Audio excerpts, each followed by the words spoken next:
Lors de mon dernier retour sur le shooting que j'avais pu faire avec Vanessa en studio, je vous avais expliqué que pour la première fois, j'avais testé le mode connecté pour faire mes photos. Donc le mode connecté, c'est une façon de connecter directement votre appareil photo à un ordinateur et de façon à pouvoir charger directement la photo et pouvoir la voir sur votre logiciel, notamment moi par exemple Lightroom, et sur un grand écran notamment, et de pouvoir ajuster au fur et à mesure, pouvoir regarder votre modèle, la photo, de pouvoir optimiser notamment la séance.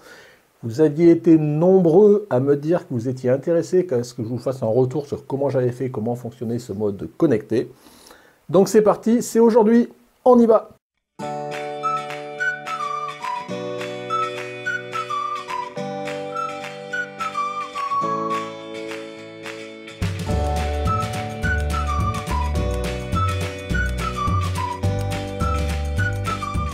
Bonjour, bienvenue sur Jeff Photographie. Donc, comme je vous le disais, aujourd'hui, on va parler mode connecté. Donc, à quoi ça sert le mode connecté? Ça sert à connecter votre appareil photo, comme je vous disais en introduction, à votre ordinateur, à votre logiciel de développement photo, de façon à pouvoir afficher directement les photos que vous avez prises sur votre ordinateur. Ça permet d'affiner les prises de vue, les poses, de regarder tout de suite le résultat et votre modèle, ce genre de choses, sans regarder au cul de l'appareil où généralement on n'y voit rien. Mais ça ne sert pas forcément que pour des shootings photos, ça peut servir aussi si vous faites des compositions avancées, voire du pack shot, c'est-à-dire la photo de produit. Donc vous pouvez avoir votre scène devant, vous faites, même si votre appareil peut être tenu à la main ou sur pied, vous faites votre photo, vous regardez tout de suite ce que ça donne. Vous l'avez sur grand écran, vous pouvez affiner l'éclairage, vous pouvez affiner la position des objets si c'est une scène de votre modèle. Regardez à plusieurs sur un grand écran comment ça se passe. Et en fait, on juge à la fois le résultat en même temps qu'on fait les photos, ce qui est différent par rapport à la photo traditionnelle. On fait ces photos, au mieux on regarde un petit peu au cul de l'appareil sur les petits écrans là. Et c'est après off qu'on regarde derrière. Donc ce mode connecté, il est bien pratique. Et je vous l'avais dit, moi maintenant, je pense que tous les shootings que je vais faire en studio, je vais les faire en mode connecté. Mais il n'est pas exclu que des fois, pour des compositions d'intérieur ou pas, où je prends mon temps, je puisse l'utiliser aussi. Donc on va voir rapidement aujourd'hui le mode connecté que moi, je peux vous proposer, que j'utilise. Ce mode connecté, il fait intervenir deux composantes au moins. Mon appareil photo, mon ordinateur et le logiciel que j'utilise. Forcément, ce que je vais vous montrer, ça va être lié à ces deux composantes. Mon appareil photo, c'est l'EOS R de Canon. Donc, il propose peut-être des fonctionnalités que vous n'avez pas sur votre appareil photo ou qui globalement sont différentes, ou voire qui sont similaires aussi. Il ne faut pas s'en interdire. Au niveau logiciel sur mon ordinateur, moi j'utilise Lightroom, vous le savez depuis longtemps, la suite Creative Cloud, là, ce qui fait que j'ai la dernière version. Voilà, peut-être que vous, si vous avez même Lightroom, vous n'avez pas la dernière version, peut-être que vous n'avez pas tout à fait les mêmes fonctionnalités, mais ça fait longtemps que le mode connecté, il existe sur Lightroom de façon générale. Après, un accessoire qui est utile pour le mode connecté, c'est comment on relie son appareil photo à son ordinateur. On le relie par un câble. Vous voyez, aujourd'hui, moi, j'utilise un câble ici qui est en fait une rallonge USB qui me permet, notamment quand je suis en studio, de pouvoir être loin de mon ordinateur, forcément, parce qu'il est posé dans un coin, je ne l'ai pas forcément à côté. Je crois que c'est une rallonge de 10 mètres. Je crois que j'avais mis la dernière fois, je mettrai la référence dans la description pour que ça intéresse. Alors, qui dit rallonge, dit, à l'autre bout, j'ai une prise USB. Et là-dessus, je vais y connecter, hop, j'essaye de l'extraire. Voilà, mon câble qui va venir se connecter à mon ordinateur, donc je le branche. Voilà, enfin mon ordinateur, non, à mon appareil photo, et de ce côté-là, j'ai un câble micro USB, USB-C. Vous savez, maintenant, les nouveaux câbles, typiquement, ça c'est le câble de mon téléphone, vous voyez. Bon, maintenant, on a des connecteurs USB-C un peu partout. Et c'est ça que je vais brancher sur le port USB-C de mon appareil photo. Donc, c'est pour ça que je vous dis, ça fonctionne avec l'EOS R. Je pense que peut-être sur certains appareils qui sont plus anciens, vous avez un port peut-être USB tout simple. À vous de regarder un petit peu après qu'est-ce qui convient et comment ça marche. Le tout, c'est de pouvoir connecter l'appareil photo à l'ordinateur, ce que je fais, et vous voyez, voilà. Donc, tout de suite pour évacuer une question qui m'avait été posée aussi dans les commentaires suite à ma dernière vidéo, je vous dis sur le retour backstage, j'avais utilisé ce mode-là. On m'a demandé s'il était possible de ne pas utiliser le câble mais faire ça en Wi-Fi. J'avoue que je m'étais même pas posé la question pour une première raison, c'est que pour moi, le Wi-Fi, ça consomme pas mal la batterie et quand je fais un shooting de 3 heures, voilà, j'ai pas des milliards de batterie d'avance, donc je m'étais même pas posé la question par rapport à ça. Maintenant, j'ai quand même regardé. Aujourd'hui, moi, avec cet appareil photo, en tous les cas, et Lightroom, j'ai pas réussi à faire fonctionner le Wi-Fi. Le Wi-Fi, vous pouvez forcément le faire avec un smartphone. Votre smartphone, vous pouvez connecter à votre appareil photo, récupérer les photos, éventuellement faire la prise de commande en ligne, ce genre de choses, mais pas pour le mode connecté. Donc, sauf à ce que quelqu'un qui l'ait déjà essayé et qui me dise comment il a fait. Moi, j'ai fait des tests. J'ai pas réussi à le faire fonctionner, donc je pense que c'est pas possible nativement, en tous les cas, par rapport à ce qu'on veut faire. Donc on va rester sur le mode connecté par câble. Donc après, bien évidemment, qui dit mode connecté par câble, ça veut dire quand vous baladez, vous avez un fil à la patte, ce que vous n'aviez pas en temps normal si vous ne faites pas le mode connecté. Bah, il faut faire attention de ne pas se prendre les pieds dans le tapis. Bon, je vous dis, moi j'ai déjà fait un shooting de 3 heures où j'ai passé toute l'après-midi pendant 3 heures à me balader avec ça. J'ai jamais eu de problème, il faut faire attention. Autre problématique, vous voyez, bon ben voilà, c'est un câble qui est connecté là, donc ça peut tirer un petit peu. Suivant ce que vous faites, il faut faire attention de ne pas abîmer votre connecteur ISB-C à ce niveau-là. Bon, en termes de portrait, c'est pas forcément gênant, parce que bon, soit déjà, d'une part, vous pouvez le faire sur trépied, moi ce que je fais pas, en tous les cas pour mes portraits, mais la plupart du temps en portrait, enfin en portrait photo, je mets l'appareil photo en mode portrait, donc vous voyez, je dirais le fil est vers le bas, donc ça ne tire pas à 90 degrés comme ça peut le faire là sur le connecteur, donc c'est toujours ça de prix. Mais bon, après, il faut le faire, il faut savoir, il faut faire attention à son matériel, et moi je fais toujours très attention à mon matériel. Donc voilà pour la partie, je vais dire, justement, matériel de la partie mode connecté. Maintenant, je vous disais, le deuxième élément de la partie connectée, c'est d'utiliser votre logiciel de développement. Donc moi, je vais parler de Canon avec Lightroom. Peut-être que n'importe quel appareil, ça fonctionne aussi, le mode connecté existe avec Capture One, avec RAWTherapy, avec Darktable, avec je ne sais pas quel autre logiciel vous pouvez avoir. Bah, vous d'essayer, je pense que le mode connecté, c'est pas quelque chose qui a été inventé par Adobe ni quoi que ce soit, donc je pense que vous devez l'avoir à vous à essayer après et en fonction de ce que vous pouvez faire. Bon, on va passer sous le Lightroom et je vais vous montrer maintenant où se trouve la fonction mode connecté et comment elle déjà dans un premier temps se paramètre et on verra après comment on peut l'utiliser. Donc sous Lightroom maintenant, vous voyez là je suis en module bibliothèque, j'ai encore rien ouvert, c'est l'ouverture standard d'un Lightroom. Pour activer le mode connecté, vous allez dans Fichier, et vous voyez, c'est marqué dessus, Capture en mode connecté. Et là, vous avez, démarrer le mode connecté. Vous lancez, et là, il vous propose un certain nombre de choses à paramétrer avant de lancer la session. Déjà, le thème de votre session. Donc, vous voyez, là, je vais appeler Tuto 1, c'est ma session. C'est là où, globalement, dans mon catalogue, je vais mettre mes photos. Et après, vous avez aussi la possibilité de scinder votre séance photo en plusieurs sous-dossiers. Imaginons que je pars toujours d'un principe d'un shooting studio avec une modèle. Je veux dire, à la limite, par tenue, vous allez faire une série de photos avec une tenue rouge, une tenue bleue, une tenue verte.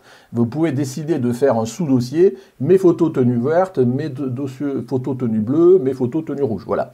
Donc, quand vous cochez cette case, il va vous proposer de donner un nom de sous-dossier. Après, ici, vous pouvez spécifier comment il va coder les photos qu'il va récupérer. Ici, vous précisez le dossier dans lequel il va aller récupérer les photos, éventuellement ajouter à la collection. Bon, ça, moi, je le coche jamais. Vous pouvez décider d'utiliser ou pas les métadonnées, mettre des mots-clés, ce genre de choses. Vous pouvez décider aussi de désactiver le mode avance automatique. C'est le fait qu'il va faire défiler vos photos et vous affichera toujours la dernière. Voilà, donc une fois que vous en êtes là, vous dites OK. Vous voyez, il me demande de quel est mon premier sous-dossier. Donc là, je vais l'appeler thème 1. Voilà, on va même pas trop jouer, c'était juste pour vous montrer, mais mon thème 1, voilà.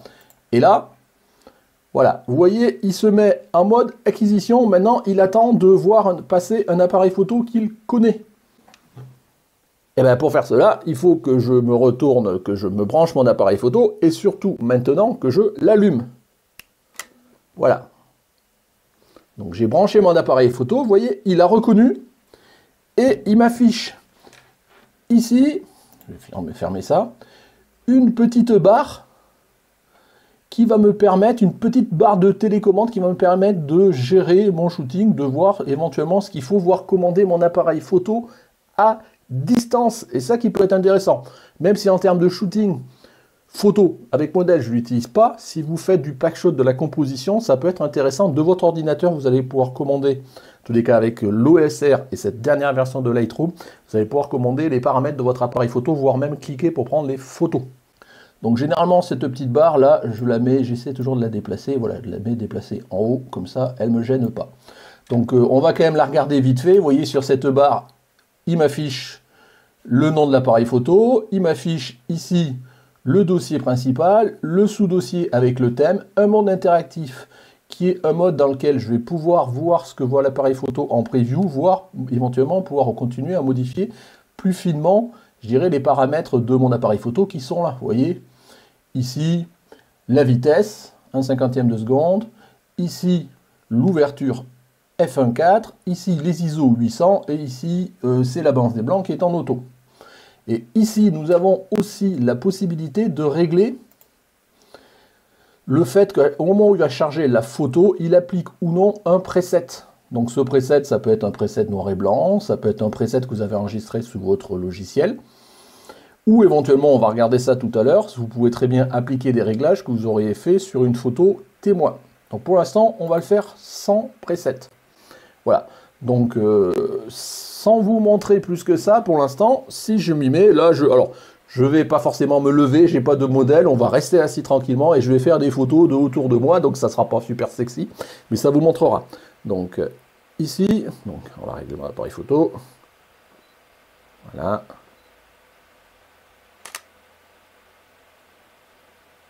Voilà. Vous voyez, il a fait monter automatiquement ma photo. Ici. Et avantage d'avoir un ordinateur et un grand écran à côté, c'est qu'en plus ma photo, vous voyez, je peux la voir en direct live sur grand écran tout de suite. C'est un peu ce que j'avais dit la dernière fois dans mon retour backstage sur mon shooting photo. Donc là, vous pouvez regarder avec des gens autour de vous sur votre modèle ou les gens qui travaillent vous à la composition de l'image, de regarder que la boîte de mouchoir, ça serait peut-être bien si on la tourne un peu, le stylo si on le mettait là, qu'il faudrait peut-être gérer les ombres comme ci, comme ça. Voilà, vous pouvez toujours faire tout ce que vous voulez. Et vous êtes encore en plein de la séance de photos. L'appareil il est là, il attend que ça de prendre des photos. Donc voilà. Qu'est-ce que je peux vous dire aussi? Je vous disais que vous aviez un mode aussi avec une assistance à la prise de vue. Si vous voulez rester directement, vous avez quelqu'un qui est directement derrière l'ordinateur. Je pourrais, vous voyez, ici j'ai un mode interactive. Voilà, alors il me l'a fait mis toute petite, voilà. Et regardez le mode interactive. C'est une petite fenêtre de Live View en fait, qui me permet de voir ce que voit mon appareil photo. Donc vous voyez, si je bouge l'appareil photo, donc là, bon oui, vous voyez ça. Voilà, ça me permet de voir si je ne veux pas tenir l'appareil à la main et que je veux juste le guider comme ça. Voilà, donc ici, et là, je peux cliquer en haut sur ma télécommande et dire je prends une photo. Voilà, et la photo, vous voyez, j'ai fait en sorte que ce soit toujours la dernière qui est affichée en premier. Et donc voilà, ici, j'ai ma photo. Donc la photo de tout à l'heure. La photo que je viens de faire maintenant, vous voyez, il n'y a rien de très compliqué. Une fois que c'est positionné, ça marche très bien. L'écran là, c'est génial parce que vous voyez, si vraiment j'étais en train de finaliser une petite scène là, je vois vraiment ce qui se passe, éventuellement en direct live, mais là c'est peut-être plus gadget le côté le preview ici. Moi ce qui m'intéresse c'est de voir vraiment le résultat derrière. Donc, et derrière de pouvoir ajuster, tiens le stylo je vais le mettre là, et puis la batterie si je la mets comme ça c'est un petit peu mieux. Et là, derrière, hop, voilà, est-ce que je prends ma photo comme ça? À la limite, je vais la faire à la main. Voilà, est-ce que je vais faire ça comme ça?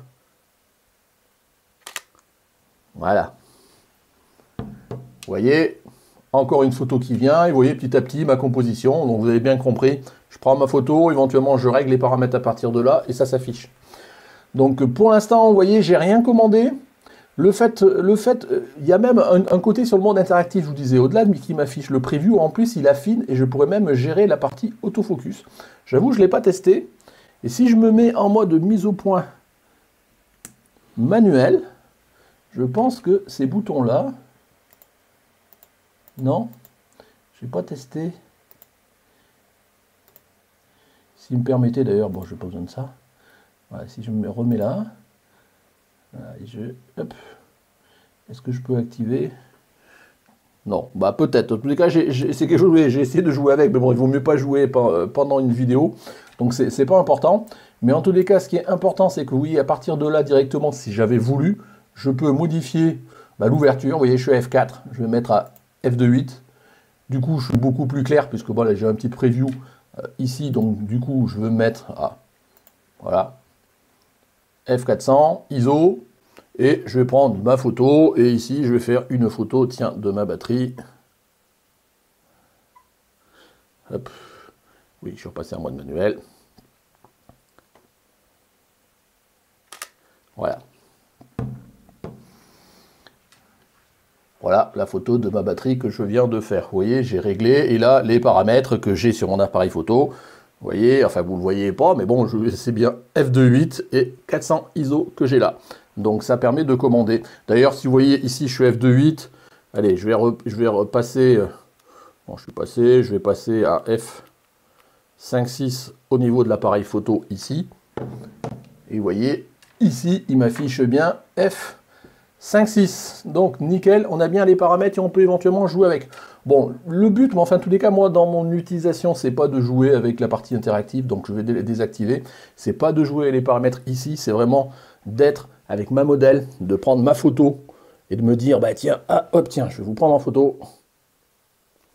Hop. Voilà. Et d'avoir ma photo qui s'affiche là, mais surtout là, pour regarder avec ma modèle. C'est ça qui m'intéresse. Et je vous dis, éventuellement, d'ajuster, ça peut être le décor, la tenue, ce genre de choses, mais de dire, tu vois, tu as pris une pose comme ci, ben, tu peux la faire différemment. Tout ce qu'on peut faire en direct là et que vous feriez en discutant avec votre modèle, en regardant la photo ben, au cul ici, là où c'est tout petit, ben là, vous pouvez le faire sur un grand écran, sachant que mon écran, il n'est pas si grand que ça. Et idéalement, comme en mode shooting de portrait, on fait souvent des photos en mode de portrait. Si vous avez en plus un écran, celui-là ne le fait pas, qui est rotatif, vous savez, vous pouvez le mettre dans portrait, vous l'aurez d'autant plus grand et donc c'est d'autant mieux intéressant. Donc pour l'instant, toutes les photos que j'ai fait, elles sont sans preset, mais comme je vous le disais, je peux très bien indiquer via ma petite télécommande que les photos qu'il va faire, il va appliquer directement un preset. Le preset le plus basique que j'ai, parce que moi je ne travaille pas trop avec les presets, en tous les cas je n'ai pas d'état de preset enregistré, il y a le noir et blanc, il est fourni en standard.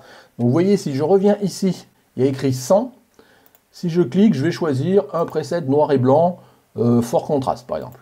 Voilà. Donc maintenant, la prochaine photo que je vais faire, ben, il va la charger, la transférer sur l'ordinateur et lui appliquer le preset, donc la transformer en noir et blanc.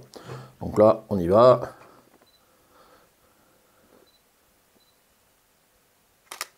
Voilà. Donc ma photo arrive, elle s'affiche et vous voyez, elle est en noir et blanc. Il a appliqué le preset.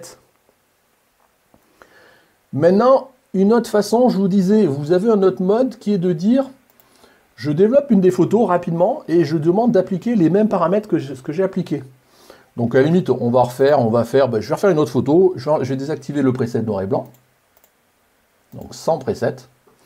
Je vais reprendre une photo et ici je vais la prendre. Je vais prendre juste ma boîte de mouchoirs là, tiens.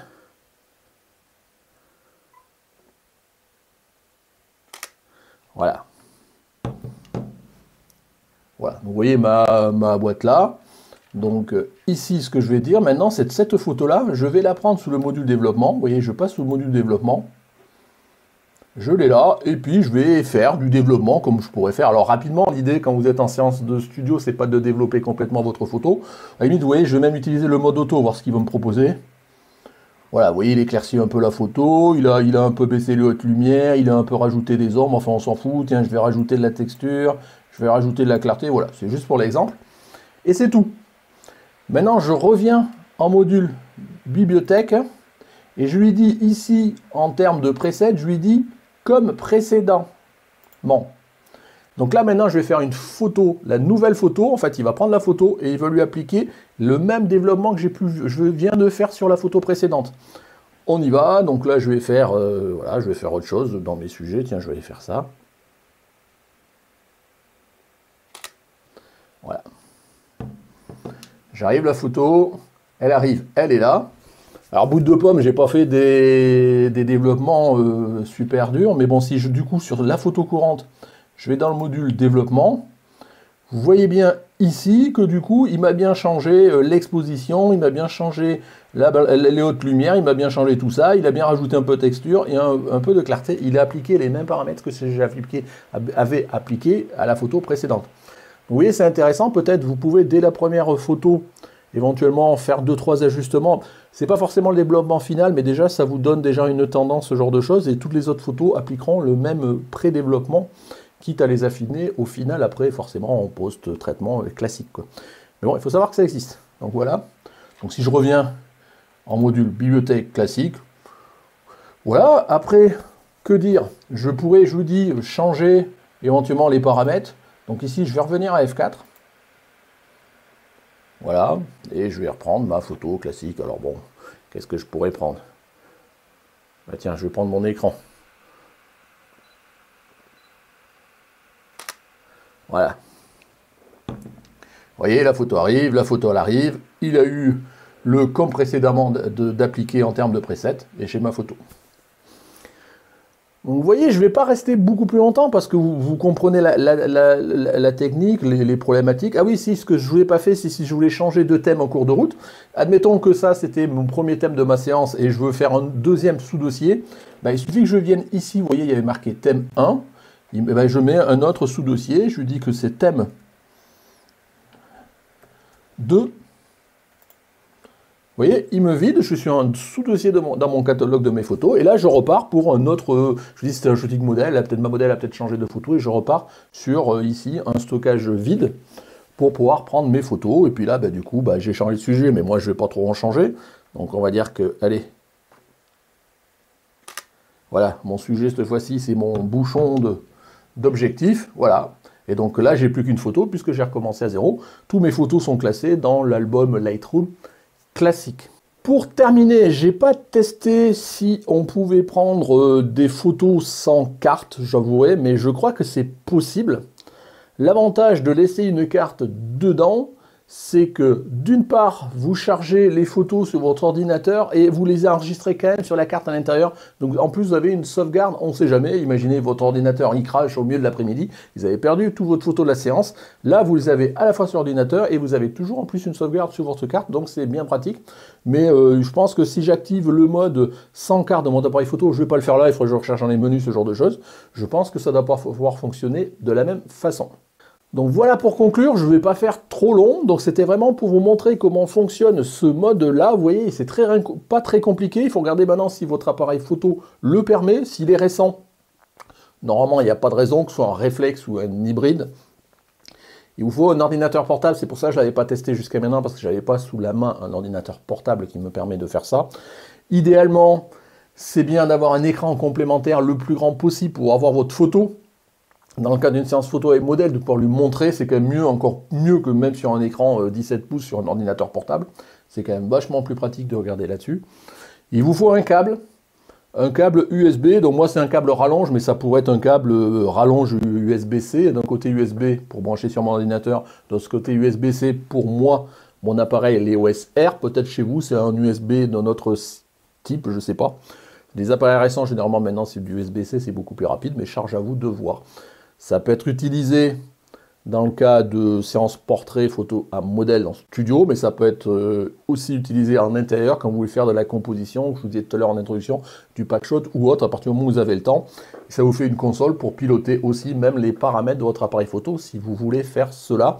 Imaginons que j'ai vraiment une scène en déporté et j'ai mon appareil photo qui est sur un trépied à 3 mètres de moi, je peux rester ici et commander le décalage, les paramètres de mon appareil photo sans avoir à me déplacer pour le régler. Voilà, c'est l'utilité du mode connecté de Canon et je vous dis, ça, je pense que ça existe avec tous les appareils photo et tous les logiciels de développement. À vous de voir maintenant si cela vous intéresse.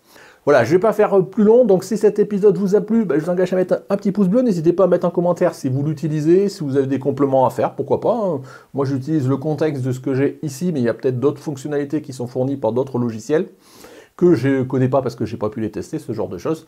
Voilà, si vous n'êtes pas abonné, je vous engage à cliquer ici, là, pour vous abonner. Comme d'habitude, vous avez le Tipeee. Voilà, merci de m'avoir suivi. Au revoir et à bientôt.